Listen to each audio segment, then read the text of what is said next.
Elle avait rendu un portefeuille perdu sans prendre un centime, ignorant que le propriétaire était un jeune millionnaire qui trouverait l'amour dans son honnêteté. « As-tu déjà dîné ? Et ne me dis pas que c'est encore des nouilles instantanées, » dit Léna dans son téléphone, équilibrant son sac fourre-tout sur une épaule alors qu'elle sortait de la librairie. Le soleil couchant se répandait sur le trottoir, projetant de longues ombres. La voix de son jeune frère traversa la ligne, légèrement étouffée par le bruit de la circulation. « Ma sœur, j'ai mangé un sandwich, ça compte bien ?» Léna leva les yeux au ciel en souriant malgré sa fatigue. « Ce n'est pas de la vraie nourriture. »« Jamie, tu n'es pas ma mère, » la taquina Théil, « mais sérieusement, ne prends pas le raccourci par la 9e rue, il commence à faire nuit. »« Ça ira, c'est plus rapide et j'ai les pieds qui me font mal. »« Fais juste attention, d'accord ?» Léna ne répondit pas tout de suite, elle leva les yeux vers le ciel qui s'estompait. Des teintes d'orange et de lavande fondaient au-dessus de la ville. Encore un long quart de travail, encore une journée, on s'en sort à peine. Ouais, dit-elle doucement, on se parle plus tard. Elle raccrocha et glissa son téléphone dans la poche de son manteau. La librairie était à 2 bus et à 10 minutes à pied de chez elle, mais elle s'était habituée à la routine, jambes fatiguées, épaules douloureuses, silence, tournant dans la rue latérale plus calme. Léna ajusta son écharpe et continua de marcher, ses bottes claquant doucement contre le béton. Le vent avait ramassé des emballages bruissants et des feuilles sèches le long du trottoir.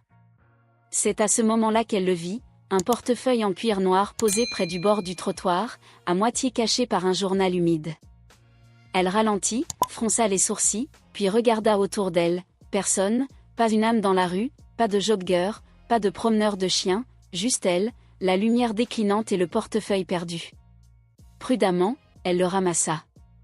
Le cuir était lisse et cher, clairement pas le genre qu'on trouve dans une poubelle à bonnes affaires. Elle l'ouvrit lentement, de l'argent liquide en abondance, des billets de 50 et de 10 soigneusement pliés, une carte de crédit noire qu'elle reconnaissait sur un blog financier, le genre réservé aux clients ultra-riches.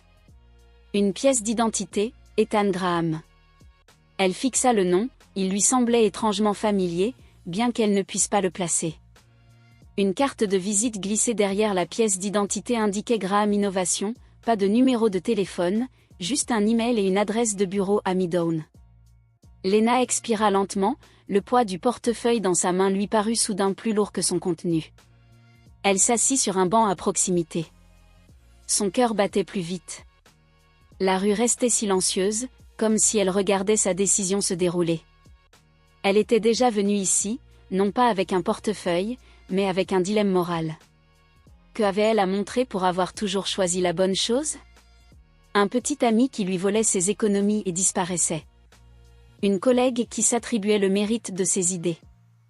Un monde qui détournait souvent le regard quand quelqu'un essayait de faire le bien. Ses doigts se resserrèrent légèrement autour du portefeuille. Personne ne la vit le ramasser. Personne ne saurait si elle gardait un petit quelque chose, juste un tout petit peu. Elle regarda à nouveau l'argent, puis referma fermement le portefeuille. « Je ne suis pas qui je suis. » Elle marmonna qu'elle n'était pas naïve, elle n'était pas une martyre, elle était fatiguée d'être bonne dans un monde qui s'en fichait, mais même ainsi, elle ne pouvait pas supporter l'idée de voler.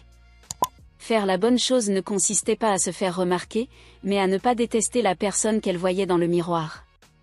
Serrant fermement le portefeuille, elle se leva et recommença à marcher un peu plus vite, comme si elle avait peur que les doutes la rattrapent. Dans son appartement, un étroit 3e étage, elle s'approcha d'une porte qui sentait légèrement les livres et la cannelle. Elle laissa tomber son sac et alluma son ordinateur portable. Elle posa le portefeuille sur la table, comme s'il allait exploser en tapant Ethan Graham dans la barre de recherche. Elle attendit et cligna des yeux. Les résultats de la recherche remplirent l'écran instantanément, entrepreneur technologique, PDG de Graham Innovation, jeune millionnaire reclus, connu pour quelques lancements de produits très médiatisés et une campagne philanthropique majeure, rarement vue dans le public. Une fortune estimée à 9 chiffres. Léna se pencha en arrière en sifflant doucement. « Eh bien, » dit-elle à voix haute dans la salle vide, « bien sûr, ce n'est pas n'importe qui. » Elle cliqua sur le site web de l'entreprise et trouva un formulaire de contact générique. Avec un soupir, elle rédigea un court message avec pour objet « Portefeuille perdu ». doigts tremblants. Elle a souri, lui a touché le bras doucement, puis est repartie sans un mot de plus. Pas d'appareil photo, pas de fans, pas de publication sur les réseaux sociaux. Elle n'a même pas regardé autour d'elle pour voir si quelqu'un l'avait remarqué, mais Ethan l'avait fait. Il est resté immobile, le cœur battant, pensant qu'elle faisait du bien. Il se murmura à lui-même qu'elle ne savait pas comment ne pas le faire. Cette nuit-là, il écrivit dans son journal intime, une habitude qu'il n'avait pas pratiquée depuis des années. J'ai construit mon monde autour des murs, de l'efficacité, du contrôle, mais elle construit le sien autour de l'attention, non pas parce que cela lui profite, mais parce que c'est qui elle est. Je ne sais pas encore ce que c'est, mais je ne veux pas détourner le regard. Il ne savait pas quand l'admiration avait commencé à se transformer en quelque chose de plus chaleureux, il savait seulement que c'était le cas, et cela le terrifiait de la plus belle des manières. Le petit café au coin de la 7e et d'Elm était l'un des préférés de Lena. Il avait des chaises dépareillées, des pots de lavande sur chaque table, et un menu au tableau noir qui changeait avec la météo.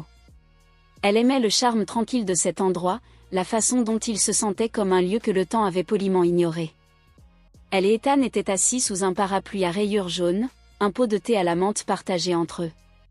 La lumière de l'après-midi filtrait à travers les arbres, tachetée et chaude. Leur conversation dérivait entre livres préférés, citations de films obscurs et petites choses honnêtes. Pendant un moment, tout semblait parfaitement simple, jusqu'à ce que ce ne soit plus le cas. Ethan Graham.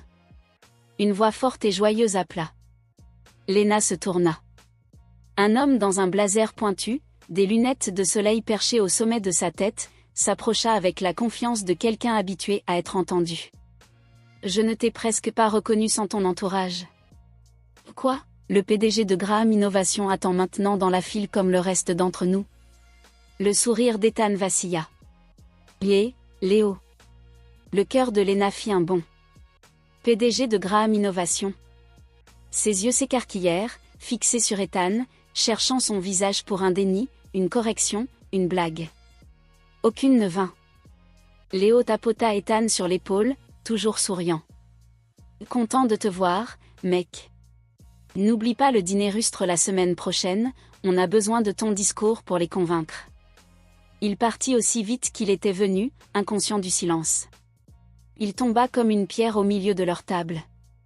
Lena s'assit, figée. Ethan commença à parler, mais elle se leva.